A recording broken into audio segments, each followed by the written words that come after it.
Call of Duty returns to its roots with Call of Duty WW2, a breathtaking experience that redefines World War II for a new gaming generation. Land in Normandy on D-Day and battle across Europe, through iconic locations in history's most monumental war. Experience classic Call of Duty combat, the bonds of camaraderie, and the unforgiving nature of war.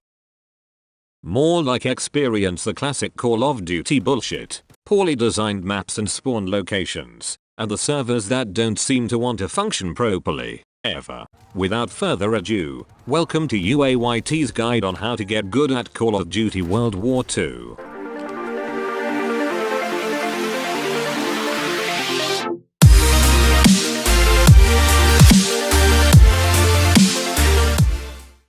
When loading into the lobby, it is important to ensure that you go to the headquarters and socialize with other players to build team morale and chemistry. Oh wait, still broken. Nobody to commend. No one to watch supply drop openings with. Nobody to love. RIP social points. Thanks Call of Duty. The realism in the game is simply mind-numbing. Sledgehammer Studios and Activision have done such an incredible job that they have even managed to run the game on servers from 1942. Today we will look at the game mode War, where players must work as a team to defeat the enemy. This narrative-driven multiplayer experience immerses players in iconic World War II battles. Allied and Axis forces clash in team-driven assault and defend missions for key strategic objectives. However, gameplay and enjoyment will be greatly diminished if you are not in a party with friends. If so, you are forced to team up and play with a bunch of fuckwits and borderline mentally deficient degenerates who collectively have the gaming IQ of a fucking pigeon. On the off chance that you do somehow, by the grace of God, manage to get a good team, then sit back, buckle your seatbelts, grab a hold of your dick, because you're about to nut yourself with excitement that you might actually get the objectives before the time runs out.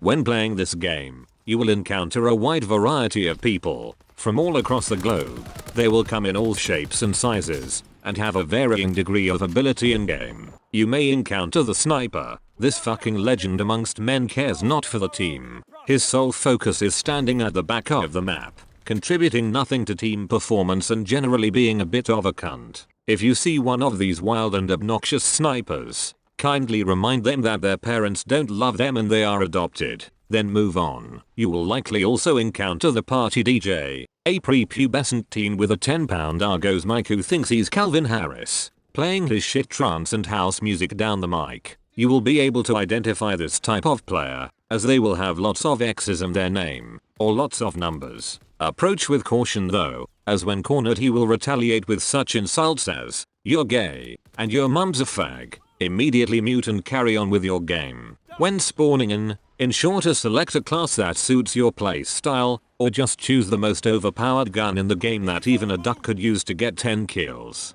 However, try to avoid using the sniper as you will be judged. It is acceptable to use the sniper when, for example, defending while the other team are trying to build the bridge in Operation Breakout, or when the opposition are storming the beach in Operation Griffin. However, apart from that, don't do it. Don't be a cunt. Once a class is selected, it's game time. While navigating the Call of Duty landscape, it must be noted that footsteps are obnoxiously loud and will more than likely give away your position and alert every fucker within a 30-mile radius that you are coming. Slow down. There's no rush. You'll likely die when you get to the objective anyway because of some fucking 10-year-old kid is camping in the corner with a bar or PPSH because they are shit at the game, and their dad probably doesn't ever wear a shirt. Jack, you know what I'm talking about, right?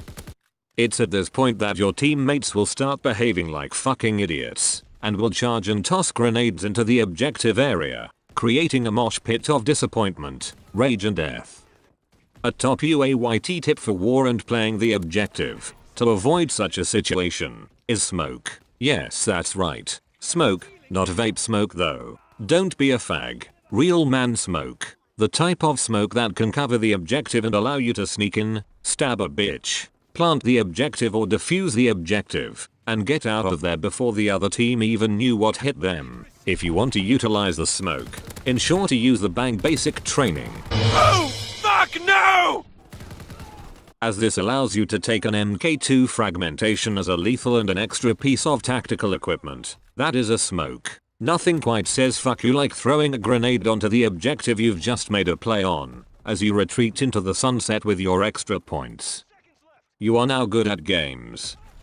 If you decide to not be a little sniper cunt or a smoke master 3000, then another UAYT top tip is the silencer attachment. When trying to be stealthy and push an objective over the finish line, or sneak around the back of enemy lines to fuck them in the rear, no attachment comes in handier than the SMG silencer. It must be noted that it will affect the range of the weapon. However, this won't matter as you should be close enough to be able to smell what they had for breakfast. The airborne division skills of increased sprint speed, sprint for longer duration and climb over obstacles faster, coupled with the silencer attachment increases the stealthiness of your character, allowing you to lie down and hip fire and spray the shit out of anyone and everything near the objective without appearing on the minimap. Last of all, when all hope is lost and you have to book a chiropractor appointment because your back is sore from carrying your team all game, it may be best to abandon all hope of the objective and just go fucking nuts and obliterate the other team. Make their life a misery and hope that one of your teammates actually uses their brain and makes a play, while you keep the other team occupied. If you can beat them, join them. Alternatively, you can give up all hope of ever being able to find a squad that actually wants to play the objective, and aren't completely inept. Uninstall the game and toss the game into the trash. In fact, while you're in there you may even find the Activision COD World War II servers. Lol. This concludes today's guide on how to get good at Call of Duty World War II. With your new knowledge you will now succeed 60% of the time. Every time. Embrace the grind. Accept the bullshit. I love Lamp. Goodbye.